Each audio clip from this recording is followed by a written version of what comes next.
En janvier 2013, Alcohol Concern lance au Royaume-Uni la première campagne de Dry January, ou Janvier sobre en français.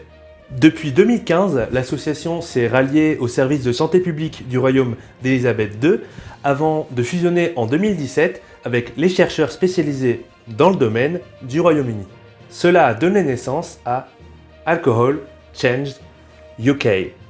On retrouve une première trace de ce Dry January en Finlande en 1942 sous le nom de Raitis Tamikku. C'est seulement depuis les années 2010 et le début des années 2020 que ce challenge s'est popularisé. En France, malgré un lancement proposé notamment par la Société française d'addictologie, en 2020 ce challenge a été difficilement lancé, dû notamment à la pression des lobbies du vin. Qui a dit que la santé passait avant l'économie déjà? Mais janvier 2021 est l'occasion d'un nouveau départ. Restez sobre 31 jours. Mais quels en sont les bénéfices? On va voir ça ensemble. Vous retrouverez évidemment dans la description de cette vidéo les sources de la littérature scientifique sur le sujet.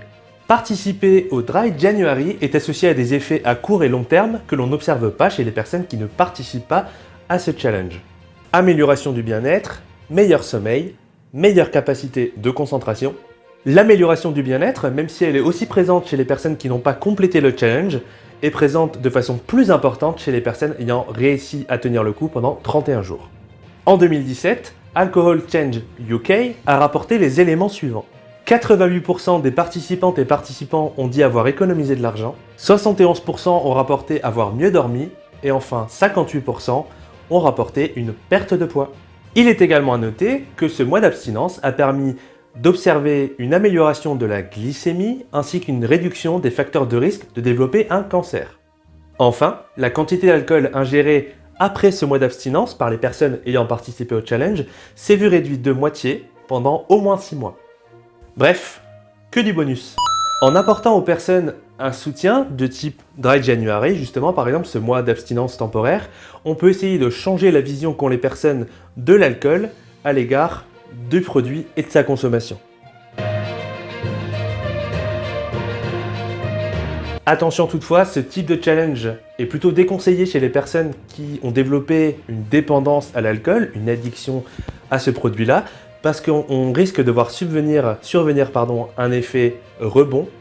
On peut observer un syndrome de sevrage avec une survenue d'anxiété, de troubles du sommeil ou encore de la nervosité, de l'agitation. Cela peut avoir des conséquences plus graves comme des convulsions ou des hallucinations. C'est pourquoi il est important lorsqu'on présente ce type de troubles d'en parler à des professionnels de santé et d'être suivi par ces professionnels pour aller vers le sevrage et l'arrêt de la consommation. La popularité florissante du Dry January vient du fait que cette expérience d'abstinence temporaire est perçue comme une expérience d'entraînement à la régulation de son propre corps. Plus qu'un simple régime d'abstinence et de contrôle, le Dry January est également un moyen de prendre connaissance de notre corps et d'en prendre soin. Le Dry January est de plus en plus suivi outre-Manche, notamment grâce à un phénomène de diffusion et de contagion sociale.